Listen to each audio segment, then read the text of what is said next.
once again I'm here. So thank you for joining us. This is one of the most favorite platform for me to talk about. So Innovation Box we have started way back in 2014, and that happened here in Mumbai itself. That was annual summit. So many of you won't know probably annual Information Security Summit of DSCI, which is the largest gathering that used to happen in Delhi and Mumbai alternatively. For 2 years it happened. So 2014 was the year when we started this DSCI Innovation Box. The larger intent was to have an initiative which gives a platform to our budding entrepreneurs to talk about their innovation. Because 2014, if you look at it, was very early days of India's product ecosystem in cybersecurity. Very few companies were there. 2011 or so when we have started, we used to have hardly 10 companies, 12 companies. Now we have more than 450 cybersecurity product companies in the country. And team is working on a report, probably will come up with that report soon. After US and Israel, India would be the third largest cybersecurity product ecosystem across the globe. So that's the journey that we have made in last, say, approximately a decade of time frame. In 2014, when we conceptualized that idea was to give the platform where people can talk about their innovation and we can acknowledge their efforts in that direction. And this initiative, I really say, and whenever I talk about this, I always say that this initiative is something which is actual effort of the community, where we all are coming together. DSCI is creating that platform, audience is doing, who is voting for the products, sorry, and the innovation. We have a esteemed jury panel who is actually evaluating that. All are coming together to actually identify the most innovative product of the year. 3 years back, we have started another segment of this innovation box, which is sectoral or vertical specific, and financial sector being the critical one, we identified the Finsec conclave to start this segment in this particular sector. And now it's the third year we are doing it. If you look at the winners of this initiative, many of them have done a very, I'll say, extraordinary work. And many of you would know all of those winners as well. Quite successful and I'll say renowned name in the ecosystem now. So that has happened as an outcome of this platform. So again, I'll not talk much about it because you all are going to be involved in this. I think team has already distributed the voting pads, and my colleague Akshay is going to guide you how you're going to use those voting pads.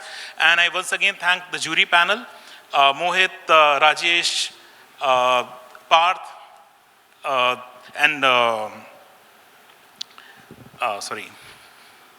Ganesh, sorry, yeah. So thank you for joining us in the jury panel. What we are going to do, Akshay is going to guide you in terms of, okay, so she's going to guide us in terms of the using of that voting pads. We request all of you to participate actively while the presentations are up. So we are going to give a couple of minutes for the presentation and a couple of minutes for the question answer by the jury panel, and then there would be a voting that's going to happen. And hope to see a good outcome of that. All the best to all the shortlisted candidates, and thank you for joining us once again. Thank you. Hello everyone, I'm Buchi, founder and CEO of Levo.ai. We're a proactive API security solution. Okay, sorry. Okay. We're a proactive API security solution. So I think you all know the API economy, how I would say API gold rush, how every application has exploded and enterprises have been growing their revenue rapidly. Did you know that 3/4 of the revenue is actually flowing through APIs today for most of the enterprises? But we have all been mining this gold rush with security blindfolds on. There have been a lot of data breaches, data theft, end users' data lost. And enterprises are suffering this paradox. I call it as an innovation paradox. Do you deploy faster or do you deploy secure applications? You're forced to choose that. And we started Levo so that you're not forced to choose one of that, you can do both. That's why we are doing proactive API security. We are funded by some of the premier venture capitalists. A bit about me, I'm an engineer who turned into a founder and CEO. I started my career building APIs at a company called DSCI, based out of Hyderabad. And after that, I spent 5+ years at AppDynamics, building platform with lots and lots of APIs to monitor applications. Billions of metrics were monitored in that platform. And I've seen the growth of APIs. When Cisco acquired AppDynamics, I have actually started witnessing when a company grows very fast, what kind of security risks are there, and how the security misalignment grows very fast when the apps or APIs are increasing. And that's why I started Levo to help enterprises not to choose one of the security and the velocity, but do both. We are trusted by several global enterprises, companies like Ford, Square, Angel One, and even government organizations like Indian Insurance Information Bureau, IIB. It's a subsidiary of IRDAI. These are the customers that we have. But what does Levo do exactly? So we said APIs are exploding with the API economy, and most of the developers are actually doing API-first development. But what is the exact gap that was left, which was keeping the security blindfolded? Most of the previous generation security tools, especially API security tools, were focusing only on the production. We are all used to the web application firewalls. These came exactly like that. There was no bridge between the development phase and the production. And that was a wide gap for various reasons. I will get into some of the reasons shortly. But this is the main gap that we wanted to build, and that is the reason I said proactive API security. What we do, we bring the runtime application security context and bridge that with all stages of software development lifecycle. And to automate the API security, there are several challenges, but you got to have a full inventory of all of your applications and APIs like never before. They all need to be documented with very accurate specifications, and you got to know how to automate the complete offensive tests, and you got to know how your end users are actually using these APIs. So all these things need to come together to fully automate the API security. And this was one of the biggest gaps that was not solved, and this was the way with which we actually built that bridge between the earlier stage of SDLC and the production. And what Levo does is basically, we give autonomous discovery of all of your applications and APIs, a comprehensive inventory that you would have never seen, and we do live documentation of all of your APIs, including sensitive data and all those details. And we do zero overhead monitoring of all of your APIs, and we continuously test them, like penetration testing, fully automated, on steroids, so that all the vulnerabilities are found before your app gets into production. And that's how we build that bridge, from the development till the production. And when you touch APIs and data, everybody is scared about privacy. So we have an architecture, we call it as privacy preserving architecture. So we deploy for enterprises in a way they feel really safe and secure. But where do we go from here? API security is a starter. API innovation paradox is real. And today we are suffering the next paradox, AI productivity paradox. Everybody is generating tons and tons of code that's adding a lot of security vulnerabilities, and we are actually starting to tackle that. We just released our MCP server, which actually makes your AI tools as the next superheroes for solving security problems. We just released something that allows you to auto-remediate using the AI tools that are present in your IDEs, in ChatGPT, in Claude. And our big vision is actually to solve APIs, AIs, and data security. We strongly believe that you need context that stitches the cloud, data, and applications together, a single tool that understands all of it. And we have building blocks to actually understand the telemetry at the fundamental level. So that's our big vision, AI, data, and cloud security coming together.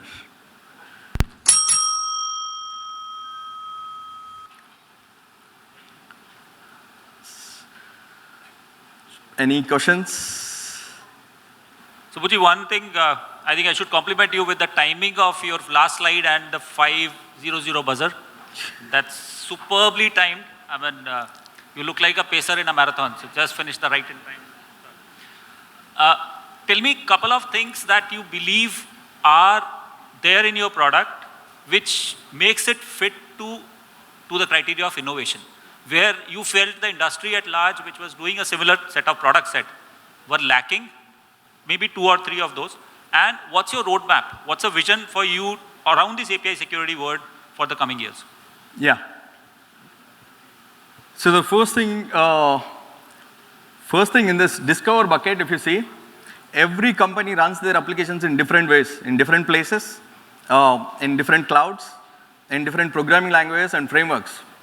Everybody claims that they do API discovery, but I can guarantee they would not give 100% inventory of APIs because it's a freaking hard problem. It's like me promising that I'm going to send all of you a shoe that fits your foot perfectly. I don't know your foot size, so I cannot. So I need a technology that actually works for all of this. So we have innovated with a technology called eBPF, Extended Berkeley Filter. It's a Linux kernel technology.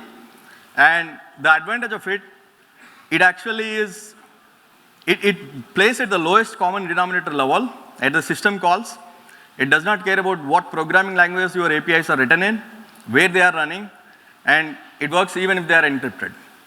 That's one of the core innovations that we have added. And we have seen the results. We have actually competed with the likes of Akamai in customers' cases. And we have discovered like more than 100% extra APIs compared to some of these deployments. So the results, the proof was in the pudding. So that was a game changer. And the second area is the security testing. Like I said earlier, this again, when you hear it, it sounds easy. But when you get into the details, there's lots of minute details here, which is why actually like a lot of people might be used to pen testing. Brilliant people can actually pen test and find vulnerabilities. It's very, very hard to automate and do it with software because the human brain can actually identify all these things. Where can I do the injection? How is the authentication happening? How can I exactly break this JWT token? So by identifying these 4 core pillars and automating them by bringing the runtime context is how we were able to actually automate the pen testing. So these two are some of the major innovations that we had to spend a lot of engineering hours bringing together. And we see the results when we deploy it in customers' environment. So let me interrupt you there.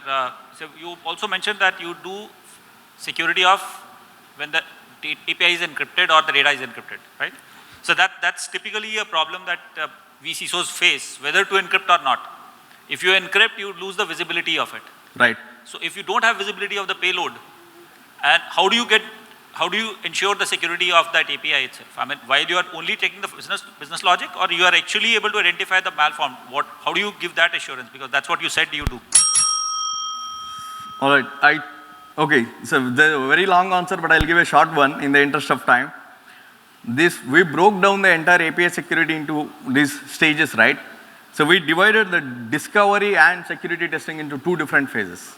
So what we are talking about is, I have to answer your question in 2 phases. How do you discover the encrypted APIs, and how are you going to test the encrypted APIs? Yeah. I think when it comes to securing, there is proactive and reactive approaches. And the WAF and all these tools were actually talking about, like, I'm going to sit at the production at the edge. And the false promise, I call it as, I challenge them, nobody runs WAFs in blocking mode, nobody runs API security details in blocking mode. They say that I'm going to identify the threat and block it. What we are saying is, please, let's actually find all the APIs that you have, test them thoroughly, make sure there are no vulnerabilities before those go into production. Your end user's data is super, super important. Let's secure it by sending super secure applications to production.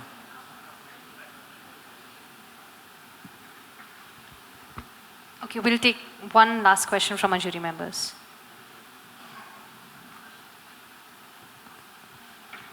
I'm so sorry. It was a great presentation.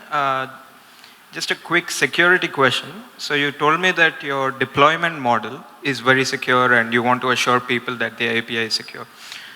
Is your development model fully cloud native or on-premise? Is it a hybrid? And how much customization is required for each? It's actually both. You can deploy, we have a SaaS hosted solution, but we also deploy certain components in customers' environment, so you can call it as hybrid. But we started giving full on-premise deployments as well. You can keep it completely in your environment. When I said privacy-preserving architecture, like nobody wants to send their data outside their VPC or outside their account. The moment you send it out, you lose control of it. So the way we architected it, even if you are using our SaaS, your data does not come out. We are processing it completely in your environment. What comes out is some insights, metadata. So that's what I meant by privacy preserving. However, for those really paranoid or like enterprises that have like very strict governance and regulations, they can even take the platform completely run on their side. So we don't use any cloud native technologies for that reason. So you can run it completely on your side or you can run it in a hybrid way. Sorry, what was the second part of the question? Sorry. So how much customization do you Yes. allow and how much is it required for each?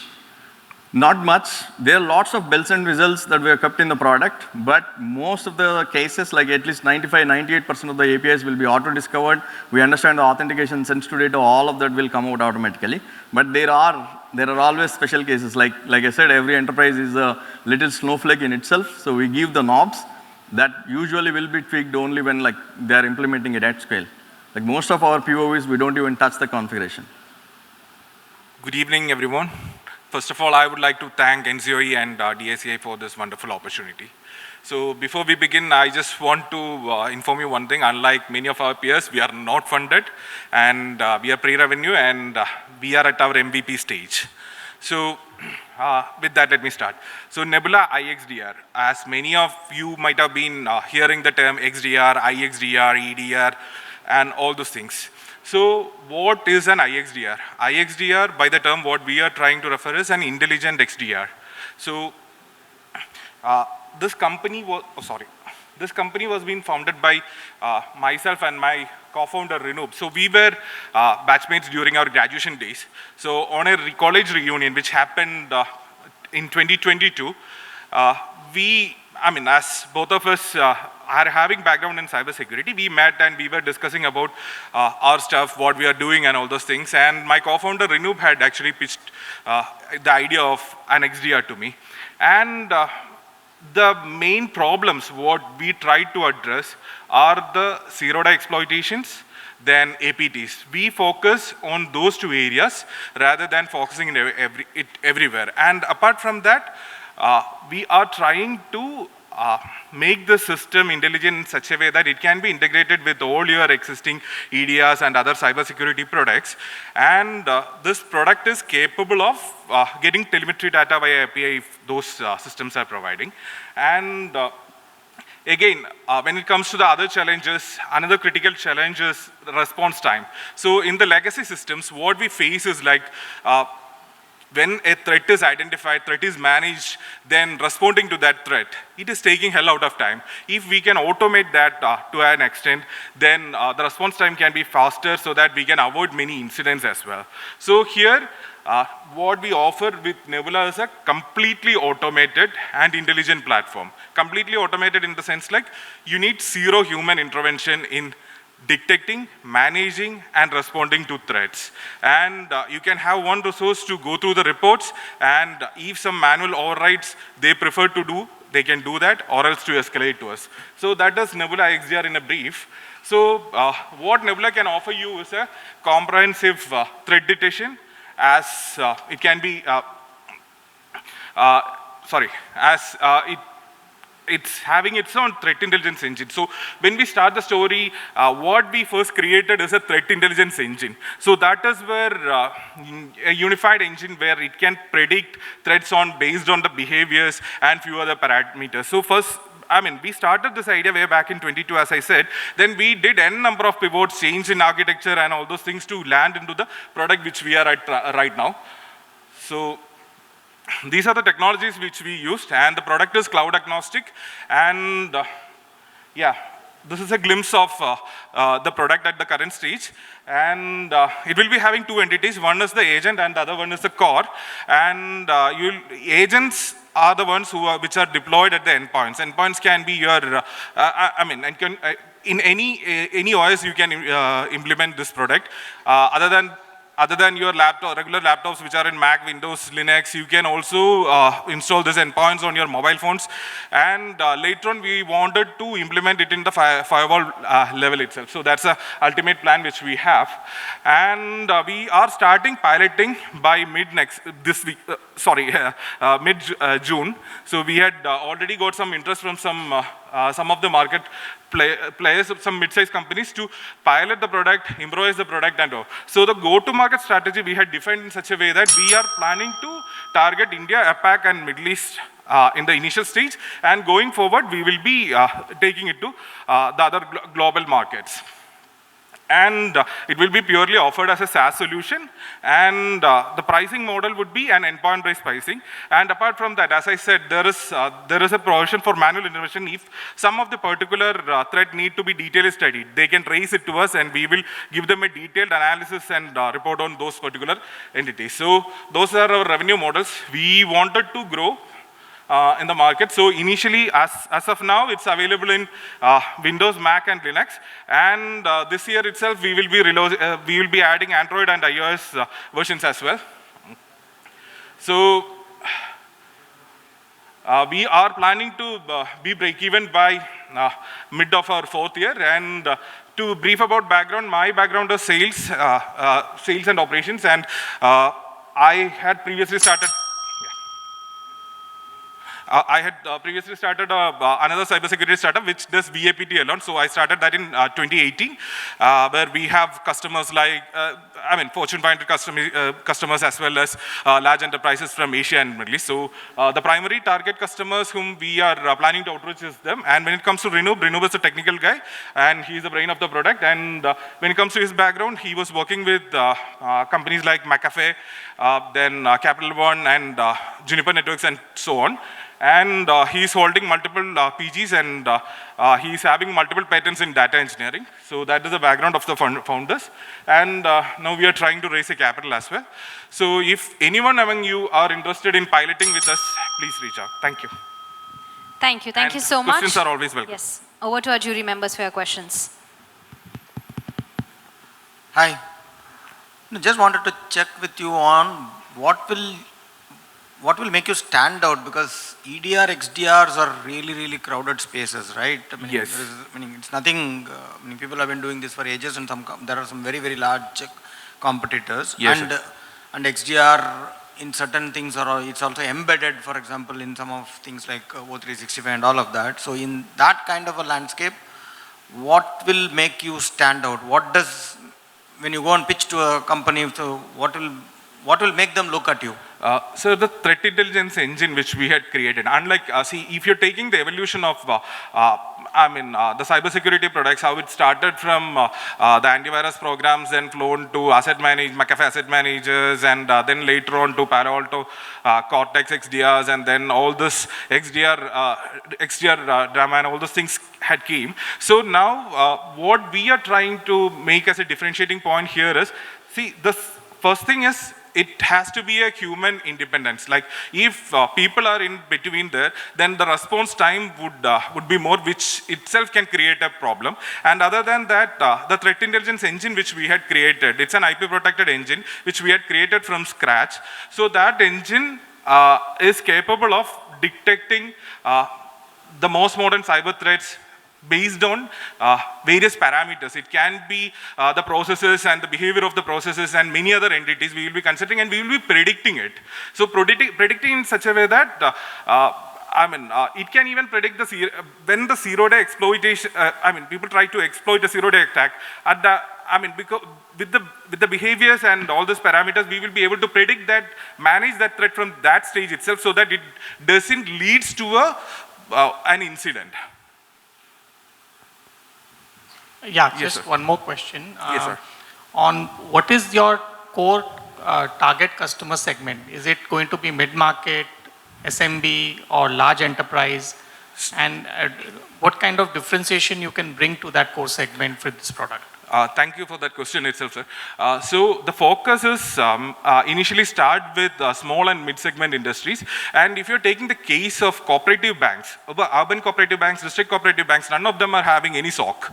Most of the mid-sized companies who are having less than 500 endpoints, or less than 1,000 endpoints, they are not running a SOC because it's too expensive. So we wanted to start with them, improve the product, and go to the large enterprises, so that the small enterprises we wanted to make it affordable for them, so that they can use the product. And in a way, if urban cooperative banks are also banks in India, there are tons of them. If a breach happens in urban cooperative bank, then you don't know the disasters, because they are not using Finacle or FlexCube as their core bank system. They are using some locally made core bank systems and all. So some breach happen means things can go wrong. So we want to address from that level, root level, and to grow and to work with established companies.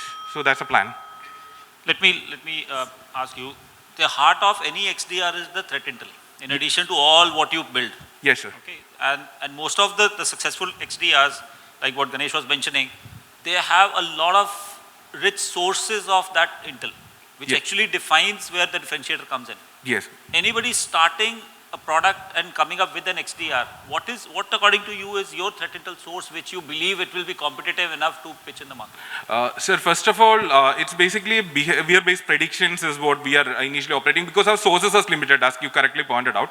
And when it comes to threat models, we only can work with the publicly available threat models like CIEC, then Hierarchy, and those kind of publicly available models with which we are training our threat intelligence engine.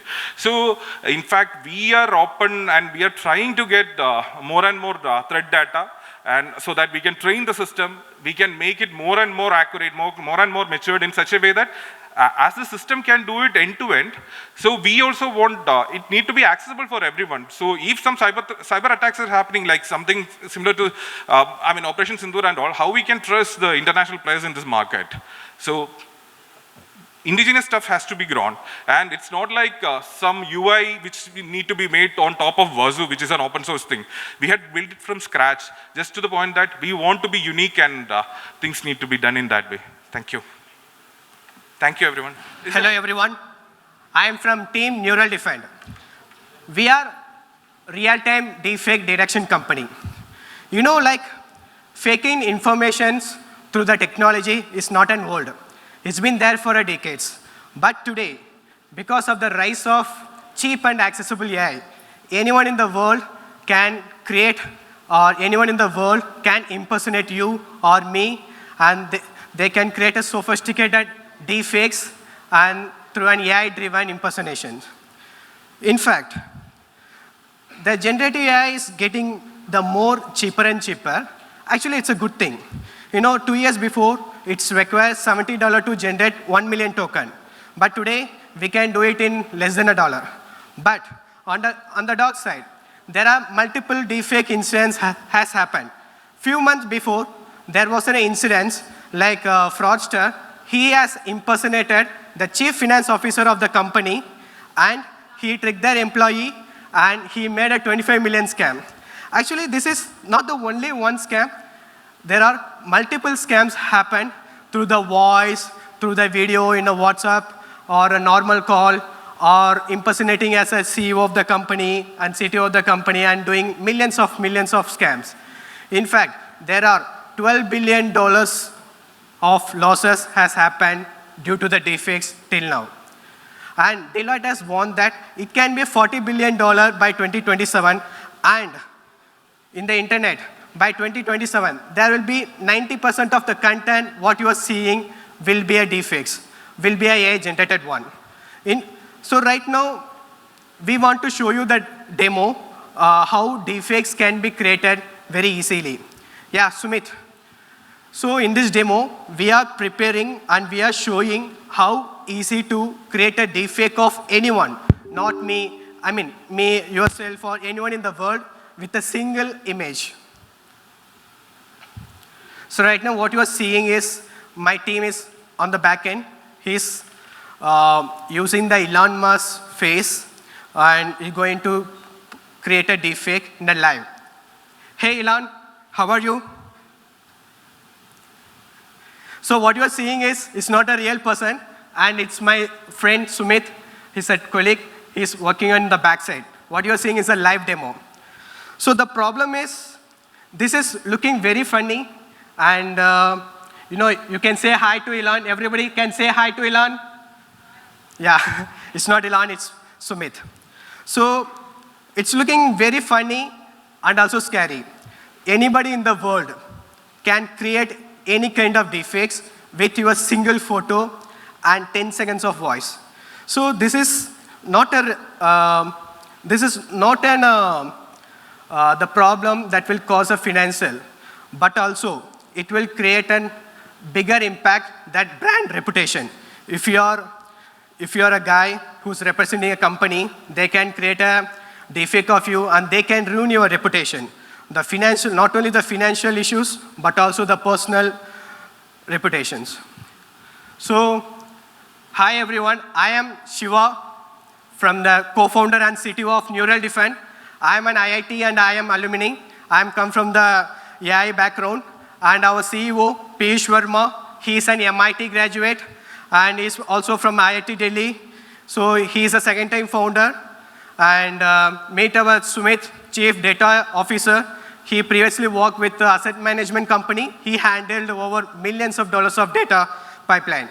So with our combined expertise in the technical and also in the entrepreneurial, so we are taking a mission and oath to protect everyone from the deepfake identity. Our advanced AI instantly scans facial cues, lighting, and pixel shifts, detecting deepfakes with up to 99% accuracy. We are a real-time deepfake detection system that flags AI-manipulated videos, faces, voice clones, and documents. So we have launched our product. We got some 9 interest from the online banks and eKYC verification companies. And we have other use case also. So we are launching a product that can integrate into an existing video conferencing platform like Zoom and Google Meet. And we are also going to launch an application for the individual corporate executive and ministries and government people. So it can be overlay of your Android mobile phone or iOS. In case of any deepfake attack scams, it can detect and it can intimate you. Thank you. So we are backed by venture capitalists from India and also US. Thank you. Thank you, everyone. Thank you. Thank you so much. And yes, over to our jury members for your questions, if any.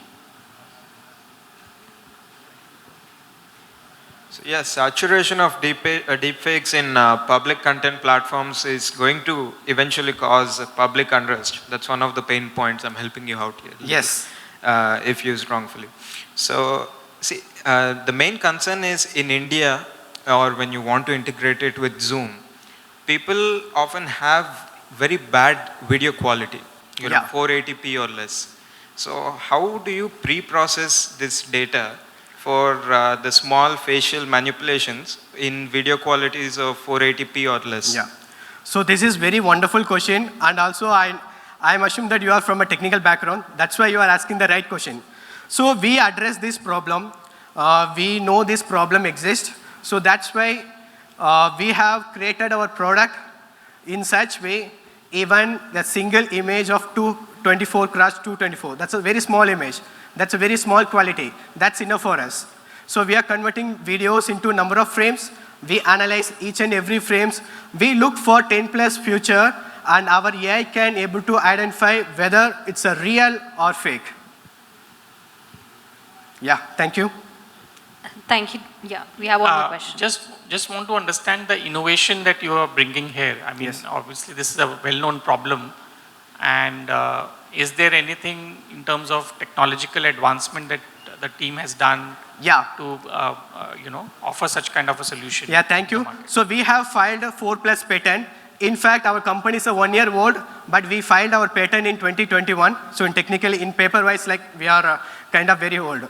So we have benchmarked our technology with the open source, and we have achieved the state of art already. So we have our benchmark report in our website, so anyone in the world can look into the benchmarks. In fact, like recently, Samsung India, they have shown interest in our audio deepfake product.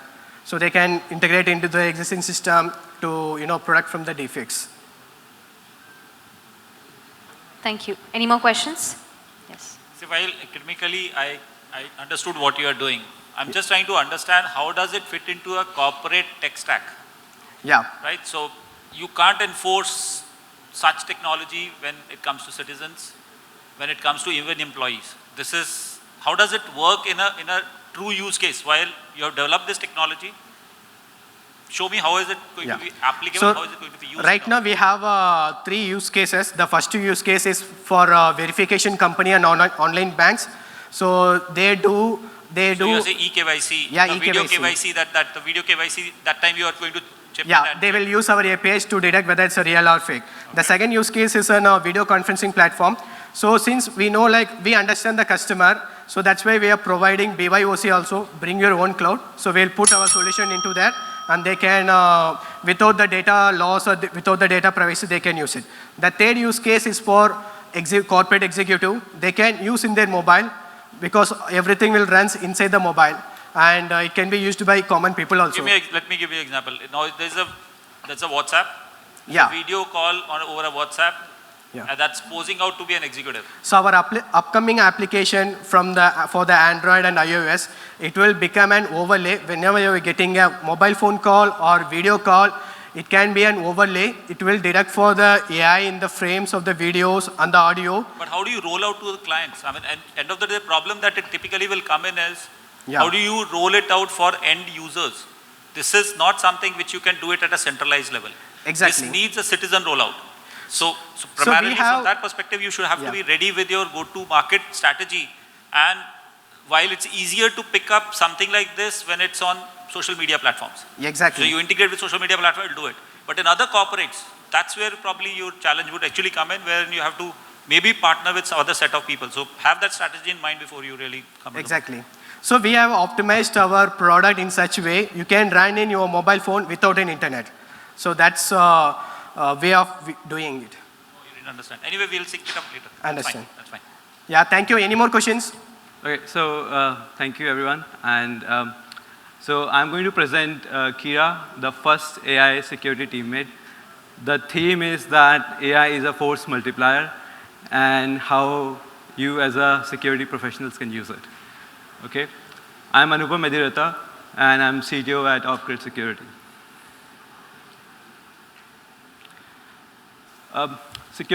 Securing a product is hard. I mean, everybody sort of kind of knows it. And despite pouring millions of dollars, really world-class teams working, on it, really actually working very hard. And still what we see is, these kind of, breaches, these kind of penalties happening and this is not like in 2025. I mean, this is kind of a trend, it happens. And our hypothesis is this is going to increase with AI coming in and attackers having access to AI. So the attacks are going to be more dynamic. So we as a team actually paused and thought about it, that why is this the case? And there are two main hypotheses we have. One is that although security professionals use different scanners, tools, but they are very they stand alone, they don't have the whole organizational context, people have it.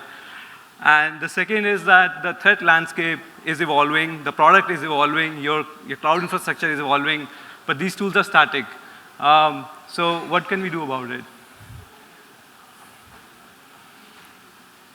So yeah, traditional tools lack the organizational security context, and they don't know what kind of attacks which have happened in the past. They also don't know what kind of compliances do you adhere to. And they are basically static scanners. They are rule-based, and they work as per the rules. They don't evolve. They don't when the new threats come in, they don't evolve to that, right? So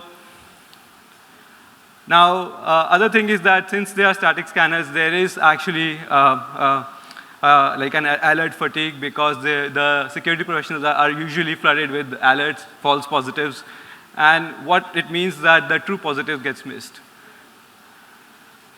So in order to bridge this gap, we are presenting Kira. And the way it bridges this gap is it builds the context of your organization. Okay? And because it knows the context, it can actually filter out the false positives. And it works with the existing tools you have. It takes the signals from existing tools. And then it offers automatic remediations to it. So it's just not filtering out, but also offering you the remediation patch automatically. Okay. Not just this, we also make it effortless to verify your compliance controls are in place. For example, are you using two-factor auth? Are you, storing the hash of the password, so on and so forth. So far, I mean, we have done 45 interviews, user interviews with security leaders and developers to identify the pain points. We built our MVP, and it's currently in beta. I mean, some 11 customers are using it. We have advisors from top companies, Microsoft, Salesforce, Canva, and we have a design partner with, $350 million ARR, US tech company. We are incubated at IIM Bangalore and SCRL, and also we are part of the NVIDIA Inception program. One thing, I mean, we have already patched 30 critical open source libraries, okay? And as you can see, Kira Off-Grid is our sort of automatic bot, which sort of, patches the library. And we believe that future is already here, it's just not evenly distributed. Our vision is the future where complex security issues are detected by the tool, Kira, before it is detected by the attacker, and it's mitigated automatically. And that's our North Star. But the team, Aditi is CEO. She has more than 10 years of experience in product security at Atlassian, Apollo, Microsoft.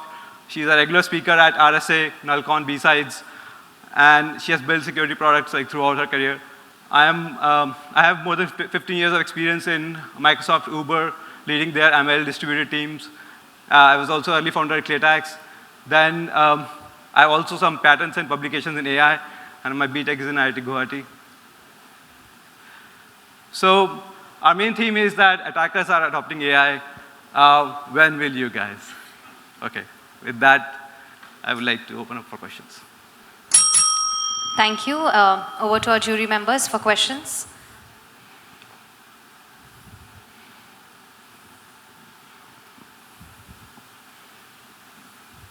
I think maybe if you can take another 30 seconds to tell me, because right now I didn't get what is it that the product does. Unless I understood large volume issues and all, typically what AI does for giving better security posture. So one of the things we have done is what I was trying to tell, that we have actually patched open source libraries. Like No, but open source libraries is something which would have been patched by the author. You are picking up and fixing it in the environments, or you are fixing at the source? At the source, we are creating pull requests. Okay. And these pull requests are getting merged. But then if you do it automatically in a corporate environment, that can lead to, because you are bypassing the change management processes which typically exist. There will be a review, there will be code review. So the PR creation process is automated. Okay. So does it fit into the DevSecOps space, that example? I mean, so a product security engineer has to find these vulnerabilities and point it to the developer. Hey, these are the vulnerabilities in your code. Why don't you fix it? And this is a back and forth the product security engineer has to do. I understand, but I think that's something which typically the open source security scanners and the remediation engines today do. Yeah, they do, and that's the gap. The problem is that they will give you a lot of false positives. They won't have the context, and they won't create a automatic remediation patch. Okay, other than that, give me a couple of examples where this product helps the security teams. Yeah, for example, okay, there are early stage startups, okay, say Series A companies, right? They have to do their, security, they have to do their security when they have to sort of, have a customer, so on and so forth. We automate that process for them. When a startup, gets to a point where they are like 10 engineers, they hire a product security engineer. They don't need to hire a product security engineer. They can just use our tool, which will do all the security scanning, create these, filter out the false positives, and for the true positives, we'll create the patch which the engineers can review, and it will also do compliance report for the code, because it can actually read the code. It can figure out whether you are doing things like, two-factor auth, whether you are storing hash, whatever it can figure out from your documentation. So is it, again, it's more centric to application security, or is this product more on the application security side, or does it take care of the overall? Yeah. Because from a security perspective, SOC, a lot of autonomous system or automations, is that the space, or is it more on application? Because this second example is again on application security. So does it? Yeah. So we're starting from application security, but we are moving towards the cloud environment as well. All right. Because the more we can scan, the more we can get, the more rich, remediations we can provide. Yeah. So does it give me design gaps as well? So for example, if I have enforced this security by design principle, and can this be my assist to tell whether secure by design is enforced? I mean, so we haven't actually focused on that problem at the moment, but if the design partner comes to us for that, we'll be happy to sort of, work on that. Yeah. All right, thank you. Yeah. So before I start, I'd like to announce that we have an international celebrity who has agreed to be our brand ambassador. We had about less than 1 in a million chance to actually get him to do this, but we were lucky. It so happened that he has also been a victim of the same problem that we are trying to solve. Welcome, Tom. Right. So Tom has agreed to also come online with us for a couple of seconds. Hi, Tom. How are you doing? Well, let's come back to the slides. So about us, we came out of, we started our work about a couple of years back, and then we came out of the stealth mode about 1.5 years back. Our product, we have multiple products. The one we'll be talking about today is Authentify, which is a deepfake detection engine. We also have PySense, which is a video forensics platform, Secure Chain, which is a evidence management and case management system. And we also have PyScout, which is more of an investigative helper. So we already have the, with all humility, we have the largest deployment of deepfake software in the country today. And our clients are Mahacyber, we have in Maharashtra Police, and we also have in CERTIN. And we are also working with multiple FSL labs in the country, central and state level. We have a strong reseller network in-house in the country, as well as in APAC and US regions. We have a partnership with NVIDIA, and we are a Make in India. We have applied for 5 patents, and 1 published paper and 1 which is about to be published in a couple of months, already accepted, and a couple of papers which are under review. And the company is founded by myself, Dr. Raghu, along with my co-founders and friends, Ankush and Abhijit. So I have a PhD from IIT Hyderabad. Ankush and Abhijit, Ankush is from AIT, Army Institute of Technology, Pune, and Abhijit from BTech from Maharashtra University. All of us started our careers with Motorola. We were colleagues at Motorola. Then we had a couple of other startups in between, which was also in the domain of cybersecurity and building secure hardware and so on.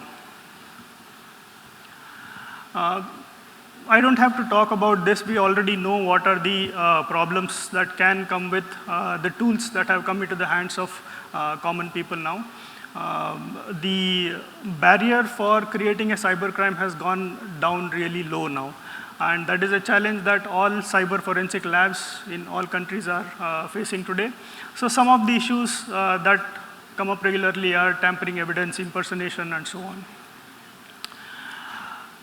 So now, with so many people having access to cheap technology where they can create the cybercrime, that becomes like the drones that is waiting to attack the infrastructure that is built, right? So now the question is, where is the air defense system for such as, for these systems, right? So the air defense comes from our solution, and here we can handle videos, audio, images, and we also give a detailed forensic report of whatever analysis we do on the input.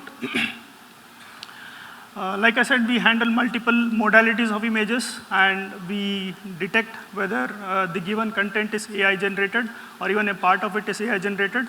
The content is chunked into multiple chunks, and the report is given for individual chunks. And also the report has been tailored by getting the feedback from relevant FSL labs in India. So the report is going towards judicial acceptance. That is the goal when we are tying up with FSL labs. These are some techniques that we use. I'll skip this.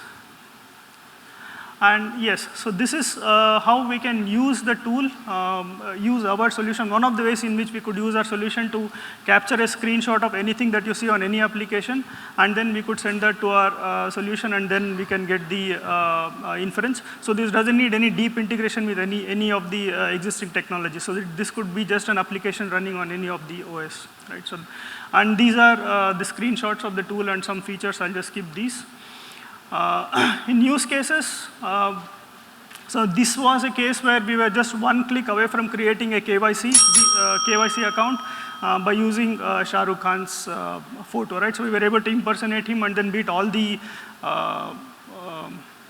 all the checks and balances that were there to be able to create an account in his name. And this is what we can capture. So this, a screenshot of this video, when we send it to our APIs, we'll be able to detect that it is a deepfake content. Right. We have other use cases, but yeah, this is another video KYC example. Right? And what we see on the left here is the results that we get from our tool, which shows how much of the content is fake. And we also tell what is the source, that is what is the model that was in fact used to generate that fake source. So these are all the chunks, and it shows what parts of the video was actually fake. And we also give explainability saying which portion of the image was actually used by the model to tell whether it was real or fake. Okay.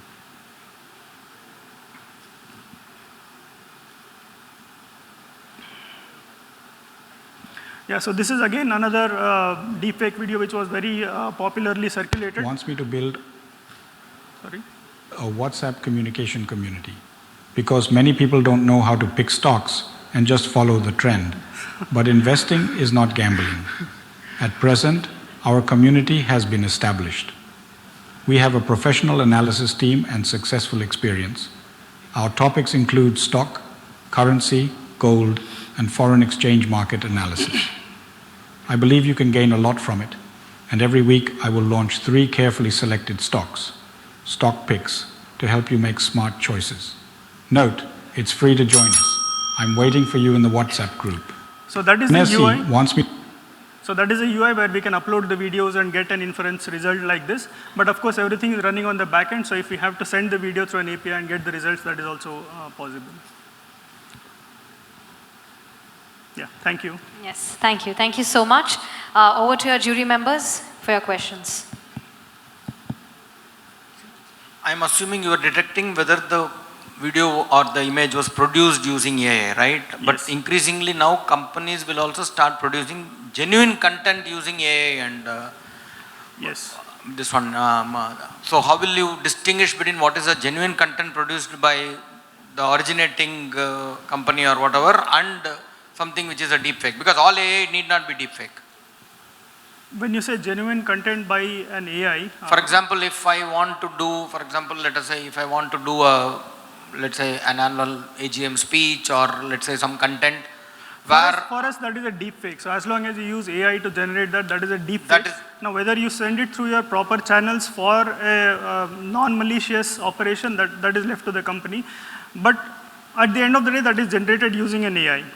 Right? That's all. So you will classify all content generated using AI as deepfake, yes, right? Yes. Okay, fine. Yeah. But you will actually, what I saw it, it's more reactive. When somebody reports it, then you analyze and come back. So or we are is it real time? For real time, we could use this in video KYCs as Yeah, that I understood. Yeah, as the call is going on, but we the would corporate communications, or if there are other use cases, how would you actually, because most of the use cases that I saw and even your client said, it's more on the forensic stuff or investigation stuff. Yes, yes. So that is our goal. So we are working with digital forensics and investigations. But as I say this, we are actually also talking to OSINT companies. So we don't take we don't do the part of doing the preventive part that you said, but we are working with OSINT companies where they will integrate our solution so that they can do it in a more proactive. Let me give you one input, and that's also for the other team which was mentioning on the similar lines. Should actually see if there is a use case that today exists where voice authentication is working, especially call centers and all. There are entities which authenticate you basis your voice. This can actually help if there is a mimicking or if there is any other instance that comes in. Yes, so that's something which is a space that you guys can, which can be more proactive, more preventive than only reactive. Yes, so we do both voice and video. So it is No, similar I to the saw video that. I'm just KYC. telling you a use case there. Understood. That is not a jury question there. We That was a guidance. we are actually talking to insurance and banking companies which will probably need this. All right, thank you. Do we have any more questions from our juries? Okay, so with that, let's give a round of applause to everyone. And yes, over to our audience members. It's time for you all to vote. So please keep your voting pads handy. Can we have the timer, please?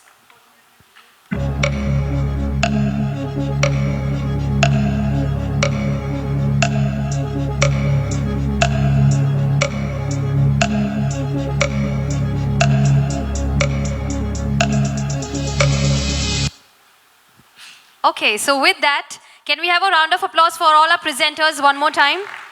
Fantastic pitch. And with that, we wrap up our presentations here on stage, and we now will have our evaluation round by our jury members. So requesting our jury members to evaluate our presenters, our power pitch that we just witnessed on stage. But till then, we have some key important announcements to be made.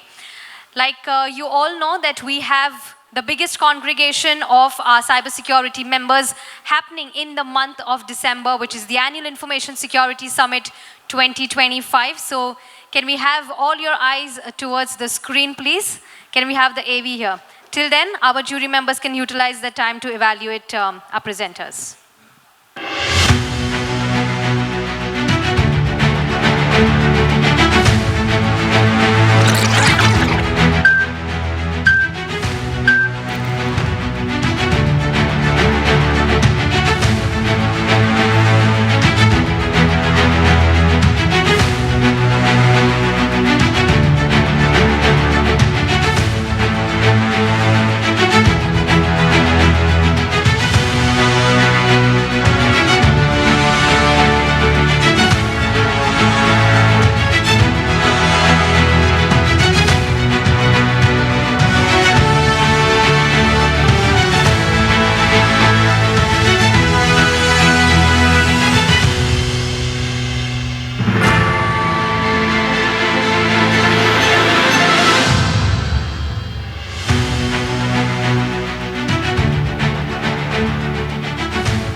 Well, yes, that was all about the biggest cybersecurity event to happen in the month of December. That is the Annual Information Security Summit 2025, happening in the capital right there in Delhi from the 3rd to the 5th of December.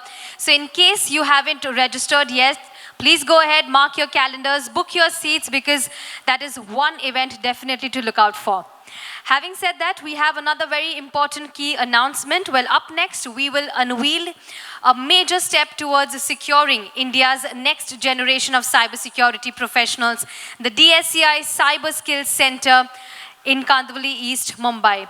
Well, with a sharp focus on bridging the skill and gender gap in cybersecurity, the state-of-art 2,000 square feet facility will empower young minds, especially women, through advanced labs, expert-led training, and hands-on cyber war games. Now you can also support us in making cybersecurity education accessible and impactful for the next generation. Well, in partnership with CII's Model Career Center, this advanced training facility is made possible through the generous support of our industry partners, Kyndryl Foundation, Onward Technologies, Aza Fashions, KSMT Foundation, and Mestec Foundations. We have a short video, a short clip, so can I have all your eyes towards the screen?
Well, the future of cybersecurity begins from here. Let's have a huge round of applause.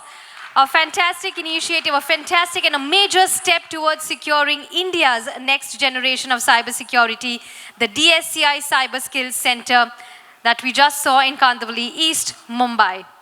Having said that, before we move on to inviting our jury members on stage, we did promise you all that we will have one contender that we will pick from our audience members who will be winning the social media contest, and we did keep a track to that one post that had the maximum engagement by posting onto your LinkedIn accounts with the hashtag Finsec 2025 and tagging us at DSCI, and we will keep that promise, of course. So our winner here for the social media contest, I hope that winner is in room. Do we have Mr. Ravi Verma in room?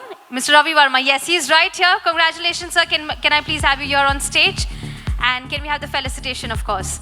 Sir, you are the winner for the social media contest. Is Mr. Ravi in room? No? Okay, all right. So we'll move forward to our next person. Let's see if he's in room. Okay, we have a lady, Rupali Dalvi. Do we have Miss Rupali Dalvi in room? Deep fake. We'll not accept that here. All right, she's not here. Okay, our next contender, Vicky Kalbande. Do we have Mr. Vicky in room? Well, all right. I believe our contenders are not present in the room right now. We will hand over our giveaway later, of course. And are we all now set for the results to be announced? Yes? Okay, I believe the evaluation process is still on. Is it done? Just a few minutes from now, we will be inviting our jury members on stage. Till then, all the very best to our contenders, and of course, let the best pitch win here. So let's see. We just have the results to be announced in the next 2 to 3 minutes, so requesting everyone to please hold on to your seats. In case you're stepping out of the conference hall, do not forget to hand over the voting pads to our team members. They are right here in the room. So in case you're stepping out, please hand over the voting pads to our team members. Okay, so firstly, I'd like to invite, ladies and gentlemen, requesting everyone to please take a seat in the audience. I see a lot of people standing at the back end of this hall, but it's now time we announce our results. And to take this forward, I'd like to invite on stage Mr. Atul Kumar, Director at DSCI, to join us on stage, please. So I'm again back. So first, congratulations all the presenters. Awesome presentations by everyone. And thanks for the audience, to the audience for being here actually and promoting and encouraging all the presenters. So before I jump on this announcement, I'll request Mr. Vinayak Godse to join on the stage. And I'll request all the jury members, Ganesh, Rajesh, Parth and Mohit, to join us on the stage.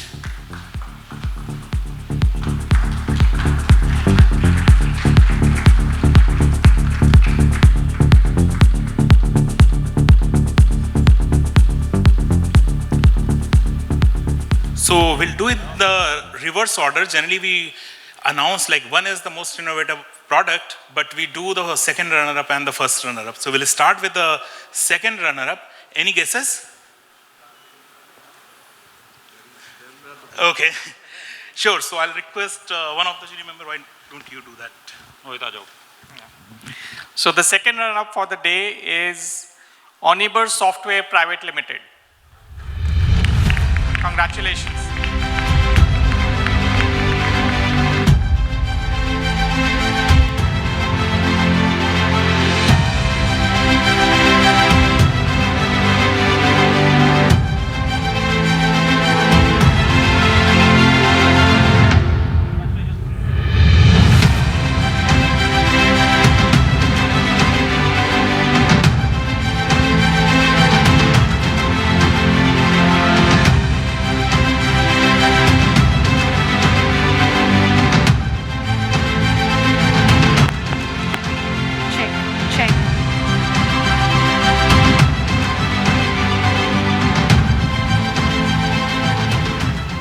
Congratulations. And now moving to the first runner-up. Again, any guesses? Or we'll hand over it to, why don't you do it? The first runner-up is Neural Defend. Congrats. Well, many, many congratulations. Let's give a huge round of applause to our first runner-up, Neural Defend. Congratulations. Congratulations.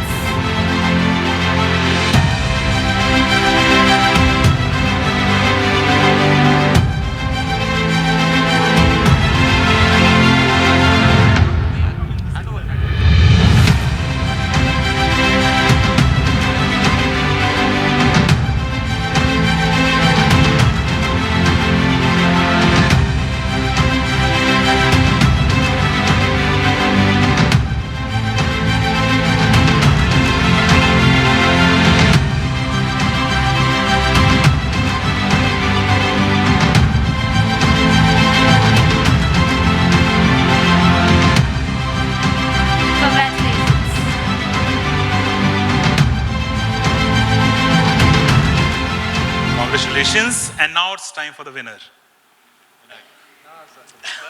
Please. The winner of today's innovation box is Livo.ai. Woo! Come on, Congratulations, let's give it guys. up. Our winner for the DSCI Innovation Box is none other than Levo AI India Private Limited. Many, many congratulations.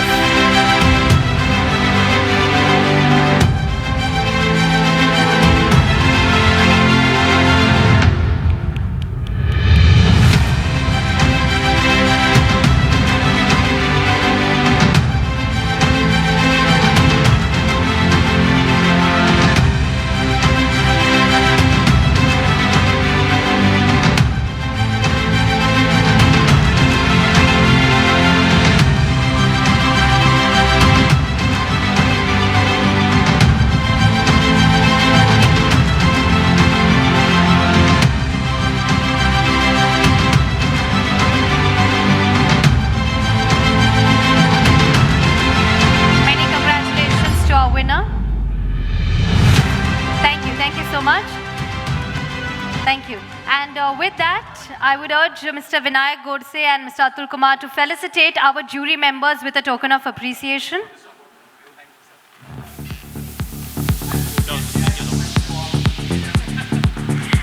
Thank you so much.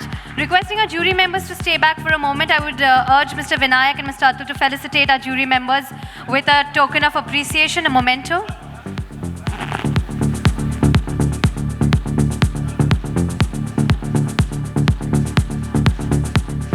Well, let's give a huge, huge round of applause for our jury members. Truly, that was a major mammoth task taken.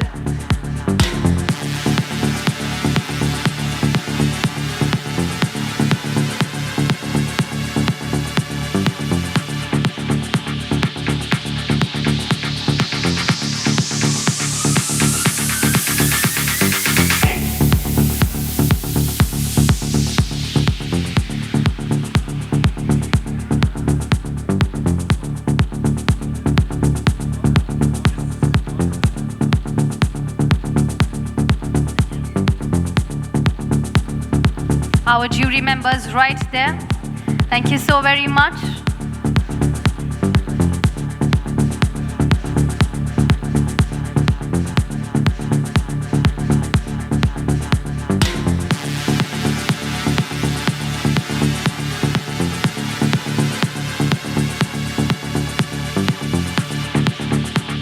Thank you. Requesting y'all can take the center stage for a picture. Let's get your click together.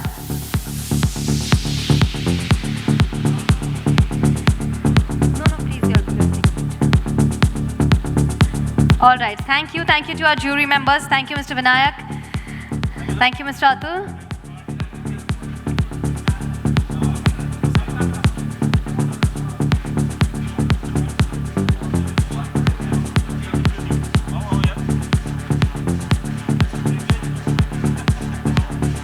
Well, let's ensure we get a fantastic picture clicked.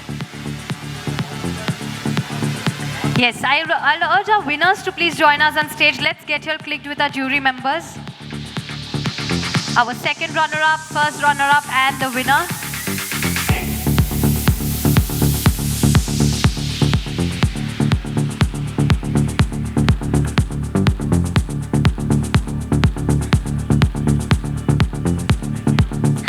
Thank you so much.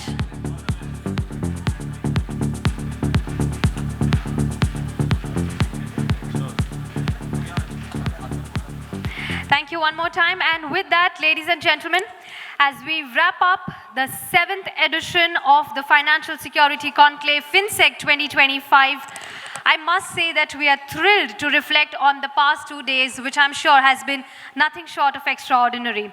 I must say that we've seen an incredible convergence of visionary thinkers, revolutionary ideas, and a shared commitment to taking our cybersecurity industry forward.